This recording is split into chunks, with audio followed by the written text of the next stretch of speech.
فأنا ناصح لإخواني بالصدع بالحق تبيض وجوههم. السكوت في مسألة الحزبية يضرها، فاصدع بما تؤمر وأعرض عن المشركين.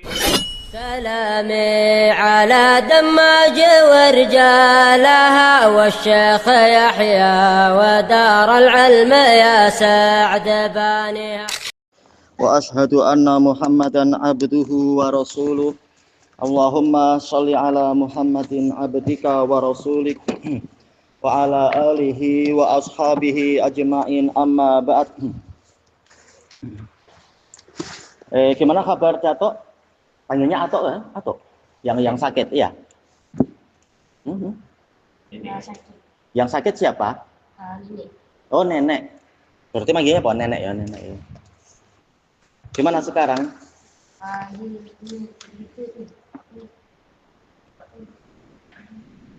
Gaut. Bukan gaut.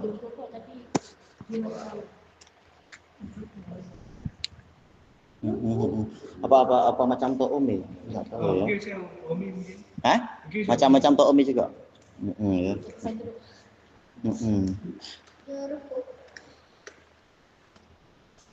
Baik. Kita di pembahasan fikihnya masuk ke muka surat 21, betul? Iya, yaitu tamarin, perlatihan. Qala al-muallifu hafizahullahu taala, awalan udhkur salasatan min syurutis shalah. Sebutkan 3 syarat salat. Apa syarat sah salat di antaranya? Belum siap. Ahmad, apa aja? Islam. Yang kedua? Apa? Yang keras. Mengikuti Nabi. Tak disebut di situ. Syarat sah. Apa? Berakal. Baru betul ya. Iya, sudah balik. Kemudian ya sanian yang kedua, mata yu'maru shabiyu bis shalah. Bilakah anak kecil diperintahkan untuk sholat? Wa mata yudrabu alaiha. Diperintahkan untuk sholat pada umur berapa? Muru auladakum bis shalah wa hum abna'u 7 sinin wa hum wadribuhum 'alaiha wa hum abna'u. Artinya apa? Perintahkanlah anak-anak kamu untuk sholat. Dan mereka anak-anak yang berumur 7 tahun. Dan pukullah mereka apabila mereka berumur 10 tahun. Baik. Mobil hadisnya siapa itu? Sahabatnya siapa? Abdullah bin Amr ibn al-As. Salisan, pertanyaan ketiga. Man shalla bi ghairi wudu nisyanan. Orang yang sholat tanpa wudu karena lupa. Famadza yajibu alaih. Apa yang wajib dia lakukan? Sekarang berarti siapa?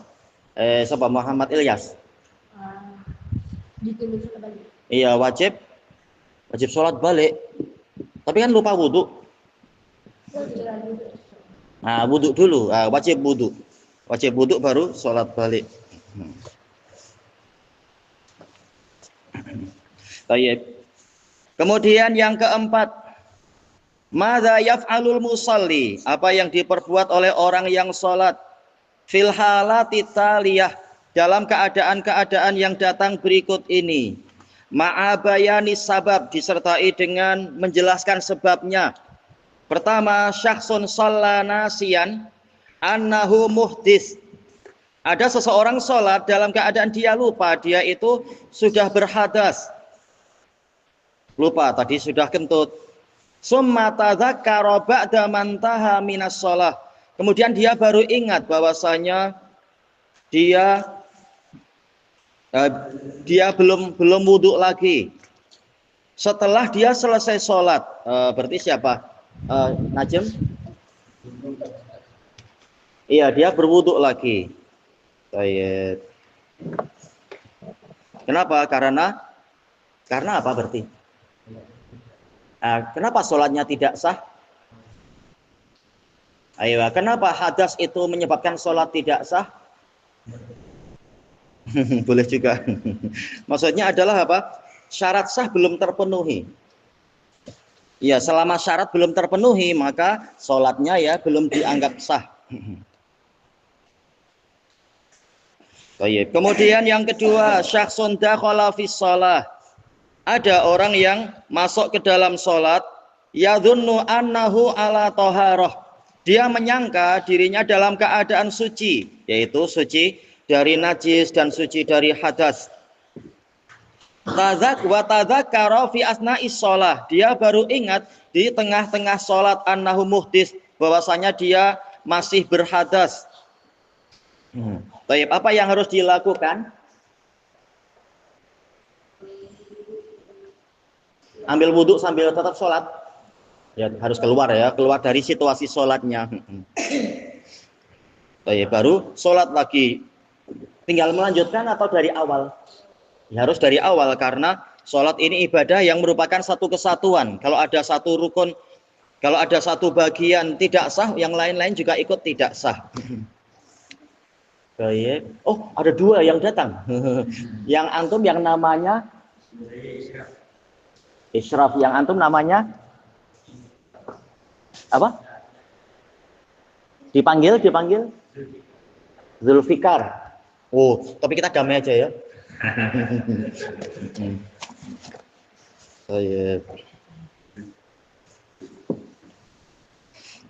Kemudian yang ketiga, syakhsun shalla wa ala saubihi najasah.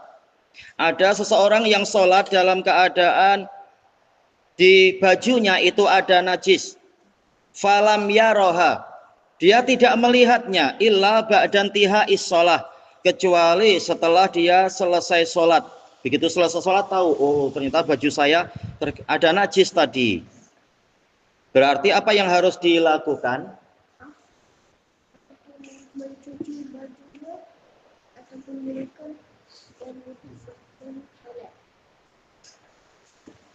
Baik. Apakah ini dibahas untuk yang orang sudah selesai sholat pada pertemuan yang lalu? Yang anak ingat adalah apa? Di tengah-tengah sholat. Iya kan? Nggak dibahas kan kalau yang selesai sholat. Bukan masalah wudhu ya, tapi masalah suci dari najis.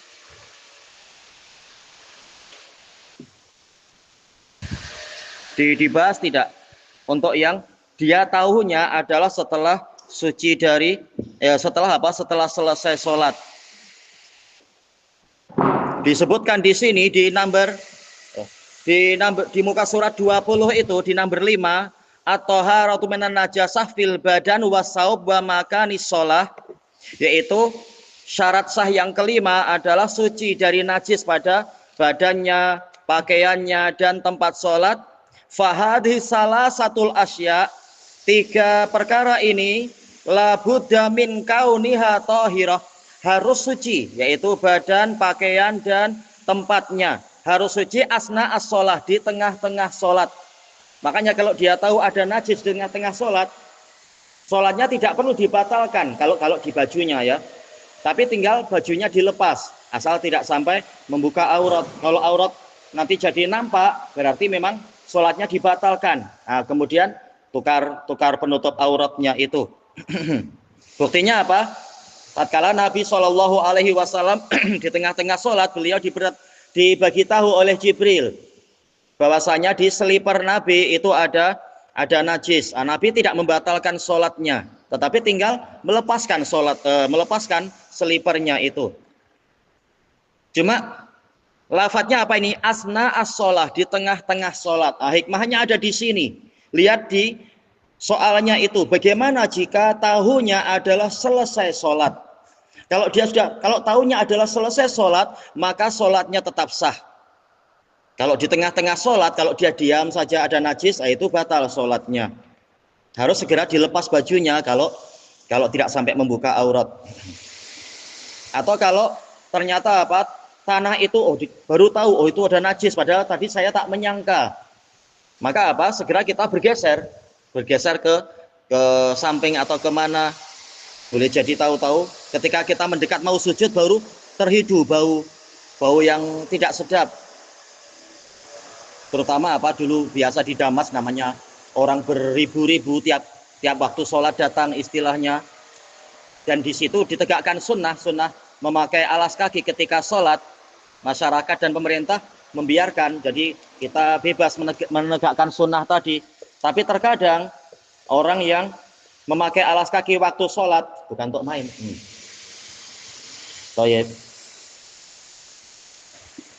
Dia lupa bahwasanya di antara sunnahnya adalah memasukkan alas kaki ke masjid itu harus dalam keadaan alas kakinya suci. Jadi harus digosok-gosok dengan tanah atau apa, diperhatikan biar tidak mengotori karpet masjid.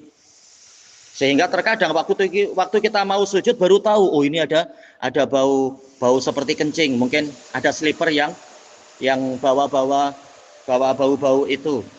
Nah, tak perlu sholatnya dibatalkan, tinggal kita bergeser ke arah yang baunya masih netral. Nah, nanti tempat yang di situ ada sesuatunya bagi tahu ke petugasnya untuk dibersihkan dan semacamnya. Kalau kita tak mampu membersihkan sendiri, itu di tengah-tengah sholat. Adapun kalau sudah selesai sholat, maka tidak perlu kita mengulang sholat. Dan ini pembahasannya tak tahu apakah untuk anak-anak akan menyusahkan.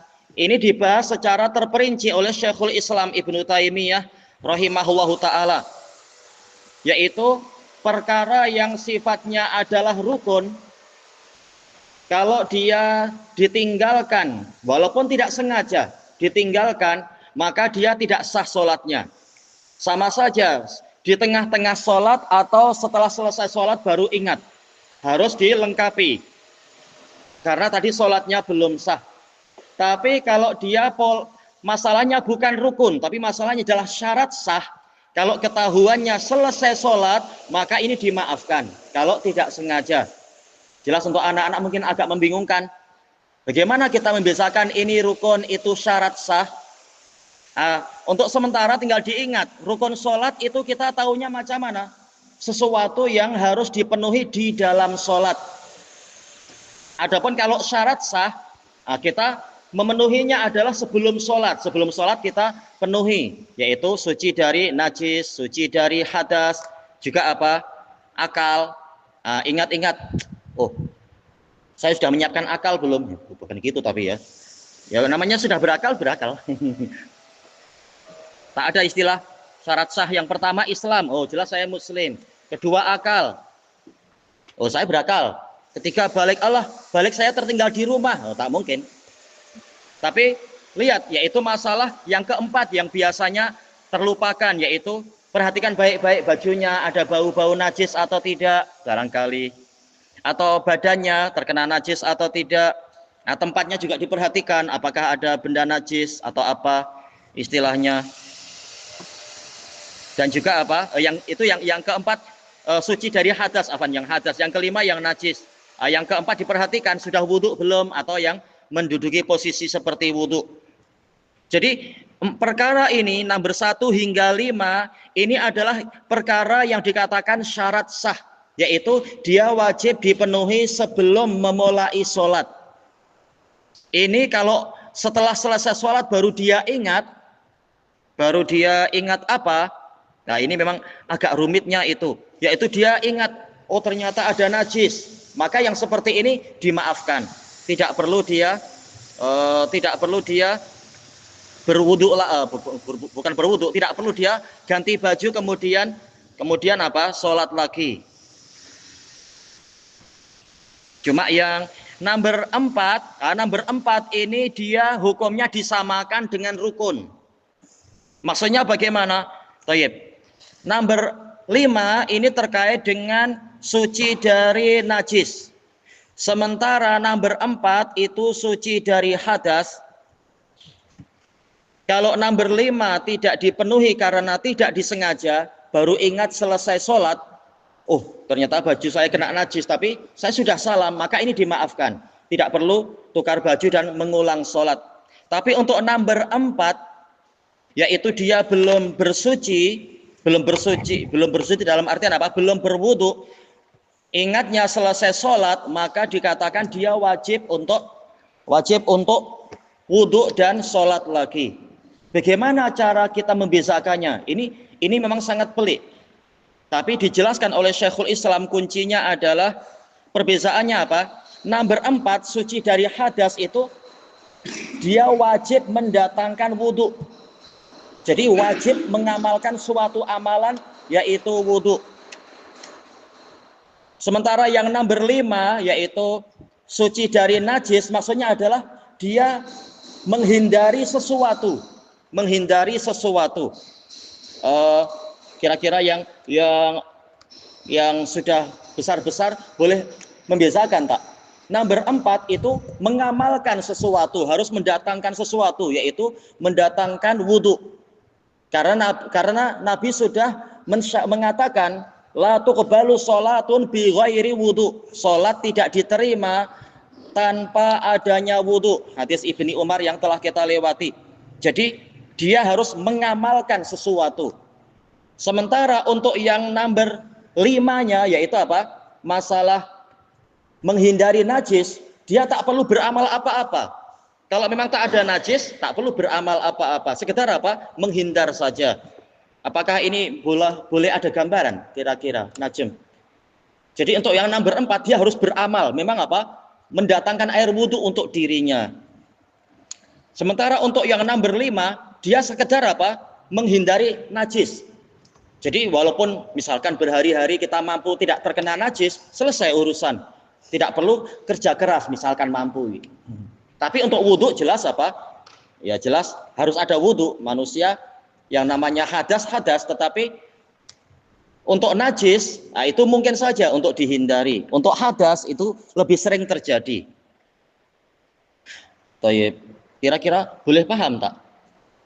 Istilahnya kalau yang nomor 4 masalah hadas itu dia harus beramal, yaitu berwudhu, mengerjakan wudhu. Ini perintah dari Allah. Bahkan ada bahkan ada ayat khusus kan ya tentang kewajiban berwudhu di dalam apa? An-Nisa dan Al-Maidah, harus berwudhu kalau dia ingin sholat. Idza qumtum ila sholati faghsilu wujuhakum dan seterusnya itu. Jadi Allah yang mensyaratkan adanya amalan. Makanya kalau amalan ini tidak dipenuhi, sholat dianggap belum ada, belum sah.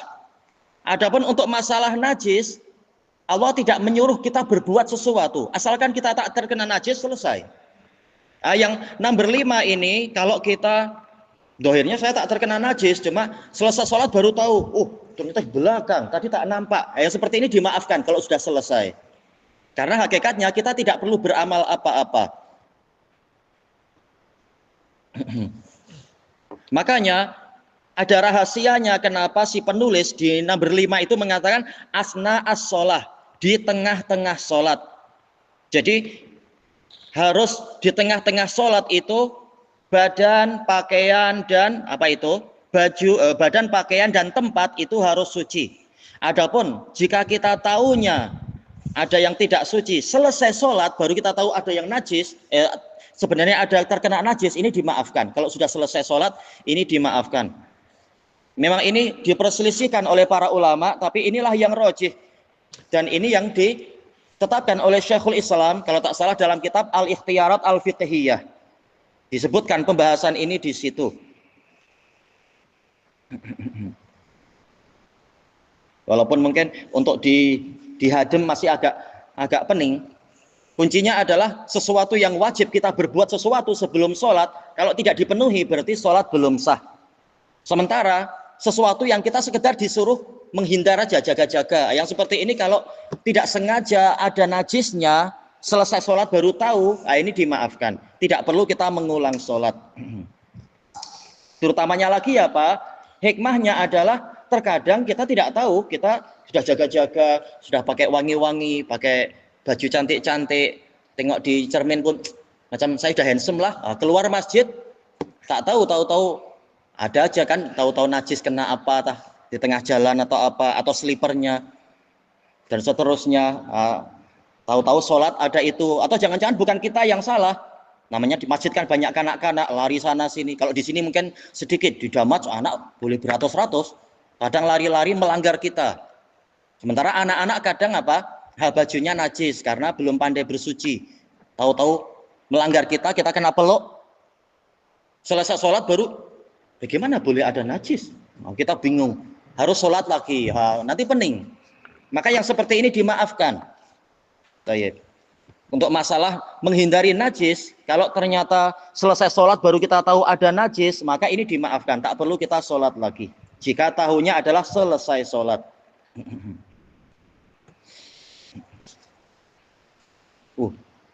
Pembahasannya lumayan panjang, tapi tak apa ya. Soalnya di sini beliau membuat soal yang seperti itu di sini. Nomor 3 dibiasakan dengan nomor 4. Kita lihat yang nomor 4. Kalau yang nomor 3 seusai sholat. Nah, sekarang yang nomor 4. Syakhsun shalla ala siyabihi najasah. Sampai sekarang masih sama ya. Seseorang sholat dalam keadaan pada pakaiannya itu ada najis. Wa ra'aha. Dia melihatnya. Au tadzakaraha, atau dia ingat. Fi asna'is sholat, di tengah-tengah sholat. Nah, apa yang harus sekarang yang jawab soal siapa sekarang berarti ya? Abdul Fatah kah? Atau Abdul Fatah? Berarti kalau dia tahu atau ingatnya di tengah-tengah sholat, dia harus bagaimana? Wudu. Ambil wudu. Berhenti. Berhenti sholat pas tuh? Ambil wudu pas tuh? Sudah. Tapi kan di bajunya ada najis.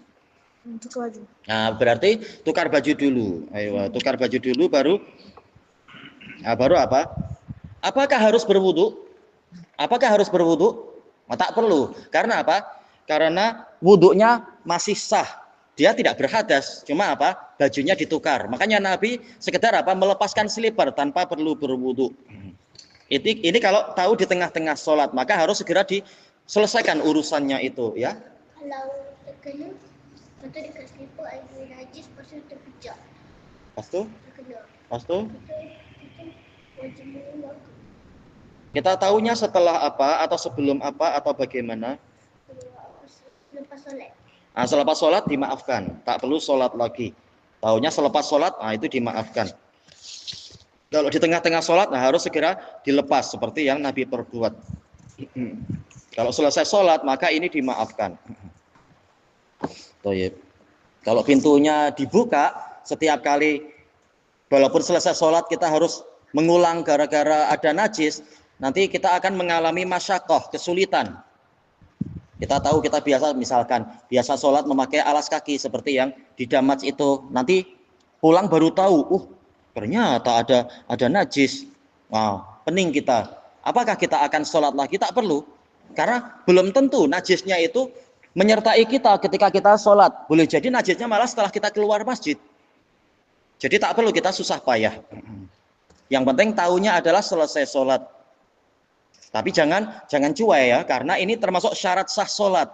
Jadi harus diperhatikan, bukan sengaja tak tahu, sengaja pejam mata, bukan. Tapi sudah diperhatikan, tak ada, sudah usaha untuk memenuhi syarat-syarat.